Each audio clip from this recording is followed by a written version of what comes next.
नमस्कार विद्यार्थी मित्रांनो, मी सागर जगताप सर स्वागत करतोय पुन्हा एकदा तुमचं आपल्या YouTube प्लॅटफॉर्मवरती. संच मान्यता 2024-25 निश्चित करण्यासाठी वेळोवेळी जी काही शासना थ्रू प्रक्रिया राबवली जाते त्या संदर्भातले व्हिडिओ मी वरचेवर या चॅनलच्या माध्यमातून घेतच असतोय. विद्यार्थी मित्रांनो, ज्या शाळेची पटसंख्या 20 पेक्षा कमी आहे अशा अतिरिक्त ठरलेल्या शिक्षकांच्या समायोजनासंदर्भात परिपत्रकाद्वारे माहिती दिली जाते. पुणे जिल्ह्यातील असणारं विभागीय शिक्षण संचालन मंडळ यांच्या मार्फत जी काही त्या विभागामधली मग ज्या अहिल्यानगर असू द्यात, सोलापूर असू द्यात किंवा पुणे जिल्हा असू द्यात, यामध्ये जी काही वेगवेगळे महाविद्यालय आहेत त्यामधील अतिरिक्त ठरणारे शिक्षक वर्ग आणि त्यांचे असणारे विषयनिहाय संवर्गनिहाय यांच्या समायोजनासाठी नुकतंच एक परिपत्रक जारी केलेलं आहे. काय आहे ते परिपत्रक, कोणत्या विषयाचे असणारे आहे जागा असणार आहेत, किती प्रमाणामध्ये त्यांना जे असणार ग्रँट आहे याही आपण बघूयात गोष्टी. व्हिडिओ शेवटपर्यंत पहा. माहिती आवडली असेल लाईक करा आणि चॅनलला नवीन असाल तर चॅनलला सबस्क्राईब करायला विसरू नका. तत्पूर्वी विद्यार्थी मित्रांनो, तुम्ही जर टीईटीची तयारी करताय, पात्रता होण्याचं स्वप्न बाळगताय आणि 21 जूनच्या परीक्षेला सामोरं जात आहे, खास त्याच्यासाठी सुरू झाली अत्यंत दर्जेदार अशी बॅच. मार्गदर्शक खुद्द स्वतः बाळासाहेब शिंदे सर यांच्या मार्गदर्शनाखाली महागुरु 1.0 बॅचचं आयोजन झाले आणि आपल्याला माहिती आहे रुजू असणाऱ्या सेवेत असणाऱ्या शिक्षकांसाठी अनिवार्य केली टीईटी. त्यांची सेवा अबाधित ठेवण्यासाठी किंवा प्रमोशनसाठी खास त्यांच्यासाठी गुरुवारी 1.0 बॅचचं आयोजन केले, ज्यामध्ये मार्गदर्शक शिंदे सरांचं परिपूर्ण अशी तयारी आणि त्यांच्या समेत महाराष्ट्रातील सर्वोत्तम टीम तुम्हाला मार्गदर्शक लाभते. बॅचची सर्व वैशिष्ट्ये स्क्रीनवरती आहेत. काय करायचे, दिलेल्या कॉन्टॅक्ट नंबरला कॉल करायचा, बॅच विषयी सगळ्या डिटेल जाणून घ्यायचे किंवा डिस्क्रिप्शन बॉक्समध्ये ऍप लिंक दिलेली आहे. द विनर स्टडी ऍप, हे ऍप इन्स्टॉल करा आणि लवकरात लवकर बॅच परचेस करा. या वर्षीचं तुमचं पात्रता धारण करण्याचं स्वप्न साकार करा. चला जाऊयात आलेल्या महत्वपूर्ण अशा परिपत्रकाकडे. एक एक गोष्टी त्याच्यामधल्या बघूयात आपण, कोणकोणत्या माहिती आपल्याला त्यामध्ये दिले. विभागीय शिक्षण उपसंचालक यांच्या मार्फत नुकतंच हे परिपत्रक जारी केलेले शालेय शिक्षण विभागाअंतर्गत. यामध्ये पत्र हे कोणासाठी आहे तर प्राचार्य मुख्याध्यापक सोबत जोडलेल्या यादीनुसार, की जी यादी सोबत जोडले ते पण बघूयात, तसेच सर्व सहशिक्षक सोबत जोडलेल्या यादीनुसार. विषय मी अगोदरच तुम्हाला नमूद केलाय की 2024-25 संच मान्यतेनुसार 20 पेक्षा कमी पटसंख्या असणाऱ्या अतिरिक्त शिक्षकांच्या समायोजनाबाबत हे परिपत्रक जारी केलंय. त्यासाठी संदर्भ दिलेला आहे शासन निर्णय.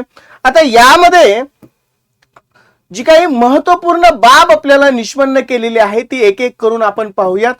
उपरोक्त विषयान्वये सन 2024-25 ची संच मान्यतेनुसार जी काही 20 पेक्षा कमी पटसंख्या असणाऱ्या ज्या काही अनुदानित पदावरती कार्य शिक्षकांचा कार्यभार कमी झाला असल्यास अतिरिक्त ठरणाऱ्या शिक्षकांचं विषयनिहाय संवर्गनिहाय आणि शिल्लक असलेल्या कारभारानुसार अतिरिक्त शिक्षकांच्या नावे कार्यालयास हे परिपत्रक म्हणजे त्यांच्यापर्यंत हे पत्रक दिलं होतं 28/4/2026 याच्या अगोदरचं सादर करण्याबाबत कार्यालयीन संदर्भीय पत्राद्वारे सादर करण्यास कळवले होते. अगोदर ह्या पत्राद्वारे कळवलं होतं की माहिती सादर करा. त्यानुसार खालील प्रमाणे अतिरिक्त शिक्षकांची यादी आपण दिली गेलेली आहे, ज्यामध्ये आता आपल्याला महत्वपूर्ण बाबी बघूयात. ज्या गोष्टी आपल्याला फक्त महत्वाच्या ते बघूयात. त्या शिक्षकांच्या नावांपेक्षा यामध्ये पहिल्या रकान्यामध्ये किती पर्सेंट त्या ग्रँट आहे संस्थेला, कनिष्ठ महाविद्यालयाचं नाव दिलंय, शिक्षकाचं नाव आणि त्या रिक्त होणाऱ्या किंवा त्या विषयाच्या कोणकोणत्या विषयाच्या त्या अतिरिक्तचं समायोजन असणारे इंग्रजी, मराठी, राज्यशास्त्र आणि अर्थशास्त्र. बघा यामध्ये कनिष्ठ महाविद्यालयांची नावं आहेत. यामध्ये अहिल्यानगरचं आहे एक महाविद्यालय, त्यानंतर उच्च माध्यमिक विद्यालय टाकळी काजी अहिल्यानगर, त्यानंतर राळेगण सिद्धी जिल्हा अहिल्यानगर, त्यानंतर पंढरपूर सोलापूर जिल्ह्याचं एक उच्च माध्यमिक विद्यालय आहे. काही महाविद्यालय आहेत, काही माध्यमिक आणि उच्च माध्यमिक विद्यालय आहेत, बरोबर, अहिल्यानगरचं आहे. त्यानंतर आता यामध्ये ह्या रकान्यामध्ये तुम्हाला दिसेल की यामध्ये त्यांची विषयाची नावं दिलेली आहेत. मराठी, इतिहास, भूगोल अर्थशास्त्र असेल, इंग्रजी असेल, बघा. आणि त्या या शेवटच्या रकान्यामध्ये त्यांचा असणारा संवर्ग दिलाय. काही ठिकाणी एससी असेल, खुला, ओबीसी, इतर मागासवर्ग असेल, एनटीडी असेल, या सगळ्या तुम्हाला तिथं जागा दिसतील. आणखीन एक अशा पद्धतीने पुढची माहिती दिली गेली. पुणे जिल्ह्यातलं आहे दापोडे या ठिकाणचं स्वामी विवेकानंद विद्या मंदिर. त्यानंतर पुढचं सोलापूर जिल्ह्याचं आहे, अहिल्यानगरचं आहे. इथे तुम्हाला त्या संवर्ग दिलेला आहे आणि विषय निहाय त्या अतिरिक्त ठरणाऱ्या शिक्षकांचं नाव दिलेलं आहे. आता सर्वात महत्वाचं म्हणजे शेवटी काय दिलंय, वरील प्रमाणे अतिरिक्त शिक्षकांचे समायोजन करणे आवश्यक आहे. तरी वरील अतिरिक्त शिक्षकांच्या बाबतीत हरकतीत अथवा तक्रार असल्यास आजची तारीख दिली 6/5/2026 सकाळी 11 वाजता समक्ष उपस्थित राहून पुरावा व कागदपत्र आपल्या स्वस्पष्ट अभिप्राय सादर करावेत. तसेच या उपरही अतिरिक्त शिक्षक अन्य उच्च माध्यमिक शाळा, कनिष्ठ वरिष्ठ महाविद्यालयात असल्यास त्यांची माहिती व संस्थांतर्गत रिक्त पदांची माहिती या कार्यालयात उपरोक्त नमूद दिवशी सादर करावी असं म्हटलं. हे उपसंचालकाचं पत्र असणार. शिक्षक उपसंचालक डॉक्टर गणपत मोरे, पुणे विभाग यांच्या मार्फत हे पत्रक जारी केलेलं आहे. आता यातून एक गोष्ट निष्पन्न होते की त्या विभागात हे उपसंचालकाचं असणारं पत्र आहे. अशा अनेक जिल्हा परिषदा आहेत की त्यांच्या मार्फतही अशाच परिपत्रकाद्वारे अतिरिक्त ठरणाऱ्या शिक्षकांचं समायोजन करण्यासाठी परिपत्रक जारी केलेले आहेत.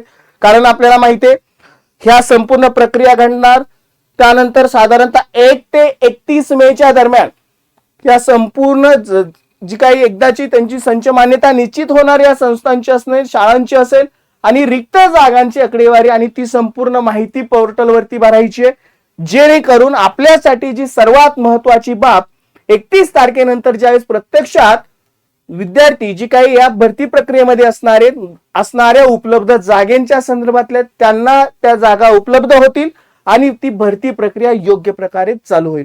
या संपूर्ण प्रक्रिया आपल्यासाठी महत्वाच्या का आहेत, या अतिरिक्त शिक्षकांचं समायोजन असेल किंवा जी काही आताच बघितलं आपण जनगणनेच्या प्रक्रियेमुळे जी काही बदली प्रक्रिया आहे ती खोळंबली आहे.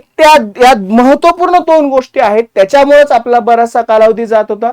ही प्रक्रिया बऱ्यापैकी पूर्णत्वास दिसत आहे आपल्याला आणि जेणेकरून जी वाट पाहतायत विद्यार्थी मित्र की रिक्त जागांची आकडेवारी असेल आणि किती जागा शासन या भरती प्रक्रियेमध्ये समाविष्ट करते त्या बघूयात. त्या संदर्भात काही अपडेट येतात का चॅनलच्या माध्यमातून नक्कीच आपण देण्याचा प्रयत्न करू. माहिती आवडली असेल तर लाईक करायला विसरायचं नाही आणि सर्वात महत्वाचा व्हिडिओ शेअर करायचा या संपूर्ण प्रक्रियेशी निगडीत असणाऱ्या विद्यार्थी मित्रांपर्यंत. चला थांबतोय, पुन्हा भेटू अशाच महत्वपूर्ण अपडेट्ससह. Goodbye and take care.